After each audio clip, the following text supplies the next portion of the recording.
Over 200 architectural structures were cut from gray granite, each weighing at least 50 tons. Machu Picchu, closely associated with the name Lost City, holds secrets that surprise both experts and the public. This sanctuary is a famous relic built by the Inca Empire around 1400 without using mortar. Similar to how the Akkad people completed the pyramid on the Giza Plateau. How could the ancient Incas have built such a magnificent structure? Machu Picchu is located at an altitude of 2,430 meters above sea level in the Urubamba Valley, since explorer Hiram Bingham discovered this place in 1911. Many studies show that the location and orientation of key structures were strongly influenced by the natural environment. Machu Picchu is a city comprising over 200 architectural structures. Temples, residences, pathways, fountains, and altars were all cut from gray granite on the mountaintop. No evidence of fortifications, no evidence of defensive walls, no evidence of watchtowers, no evidence of guard posts, no evidence of any defensive structures. And altars were all cut from gray granite on the mountaintop. There is no evidence of any sturdy walls, meaning it was not a fortress.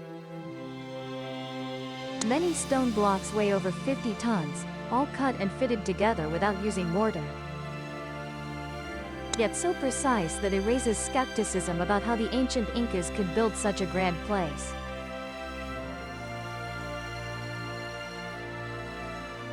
Initially, archaeologists hypothesized that Machu Picchu was created as an astronomical observatory.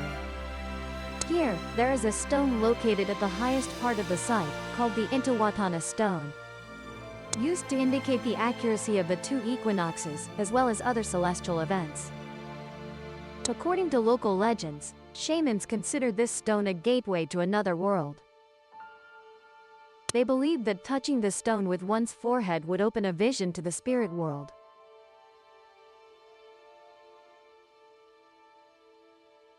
Other main architectural structures within Machu Picchu include the Temple of the Moon, Temple of the Sun, and the Room of the Three Windows.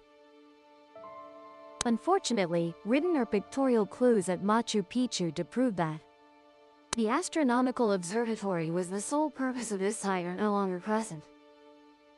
On the other hand, archaeologists believe Machu Picchu was built as a residence for Inca Emperor Pachacuti. Studies indicate that Machu Picchu was constructed by King Pachacuti, starting around the 1400s. It was not an ordinary city, but a retreat for Inca rulers and nobles from the capital Cusco to come and relax. In reality, no more than 750 people lived here at the same time. In 1532, the Spanish began to invade this land. The Inca Empire collapsed from then on, causing Machu Picchu to be abandoned and known to the world thanks to Hiram Bingham. On July 24, 1911, this explorer reached Machu Picchu, guided by local villagers. He named this place the Lost City of the Incas. Rondo Menegas, a geologist at the Federal University of Rio Grande do Sul, presented findings about the ancient city of Machu Picchu at an annual meeting of the Geological Society of America. Using satellite images and field data, Menegas provided survey evidence of the network of fractures beneath Machu Picchu. From small cracks running across stone blocks to a 172 kilometers long fault in the river valley. Some fractures run in a northwest-southeast direction, while others have a northeast-southwest orientation. In the middle, where two major fractures intersect in an X-shape, is where Machu Picchu is located. According to Menegas, it is likely the Incas chose the fracture network not for religious or symbolic reasons. Instead, the faults broke the granite blocks into many small pieces, saving effort in building this stone settlement. Even the walls of the ancient city align with the direction of the faults. Besides allowing the Incas to easily find and fit stone blocks without using mortar, the faults also provided other benefits. These channels directed meltwater and rainwater to the settlement. Simultaneously, the network of fractures beneath Machu Picchu also aids in water drainage. This is one reason why the structure has endured for so long. In my opinion, no civilization could have formed in the Andes without deep knowledge of the land and mountains. Machu Picchu is not an isolated case of Inca survival strategy in the Andes, Menegal said. Other Inca ancient cities, including Ollantaytambo, Pisac, and Cusco, were built at the intersection of fault lines. This is not enough to prove that the Incas had extensive knowledge of tectonics. But they knew to seek areas filled with triangular and rhomboid-shaped broken stones that could be fitted together to build walls. As mentioned earlier, the city of Machu Picchu has all types of structures from temples, palaces, tombs, plazas, roads, alleys, baths. Approximately 200 structures including residential houses, military barracks, warehouses, craft workshops, royal palaces, and areas designated for the nobility of the Inca Empire. Most of these structures were built on mountain peaks. On the mountain slopes between residential areas, stone walls enclosed plots of land to form terraced fields. Overall, alongside the rigid dry stone structures are lush green carpets of fields bordered by stones.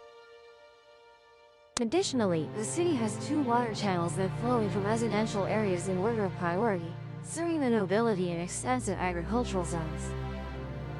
The structures in the city showcase the highly developed artistic architecture of Inca civilization, built with skillfully combined stone blocks and a rugged mountain. Interestingly, all structures at Machu Picchu were completed with dry stone walls, without mortar. This construction method closely resembles how ancient Egyptians built the pyramids. According to experts, the Incas were masters of this building technique. The stone block construction technique means they quarried large stone blocks and transported them to the construction site. Then, they polished the stone blocks so they could fit together tightly without mortar or any adhesive. The stones were fitted so precisely that not even a sheet of paper or a thin blade could slip through the gaps between them. The absence of mortar gives the city excellent earthquake resistance. When an earthquake occurs, the stones in Inca structures seem to dance, moving with the waves before returning to their original positions. If not built using this method, many structures at Machu Picchu would have collapsed, as the area frequently experiences earthquakes. While the magnificent walls of the ancient city impress visitors, the grandeur of Inca civilization's architecture lies in its less noticed aspects. The central area the visitors see today was created by the Incas leveling the land between 2 mountain peaks. Architect Kenneth Wright estimates that 60% of the construction at Machu Picchu is underground. These are deep foundations and layers of crushed stone used for drainage. More than a century after archaeological excavations began at Machu Picchu, the ancient Inca ruins continue to gradually reveal their secrets. As technology advances, experts are beginning to ask new and more profound questions. Thanks to this, we are increasingly understanding the history of Peru's most captivating destination. The documentation of this structure is considered by archaeologists to be on par with the Egyptian pyramids. Don't forget to leave a comment and watch the next video with Shadow_Archive. Goodbye and see you again.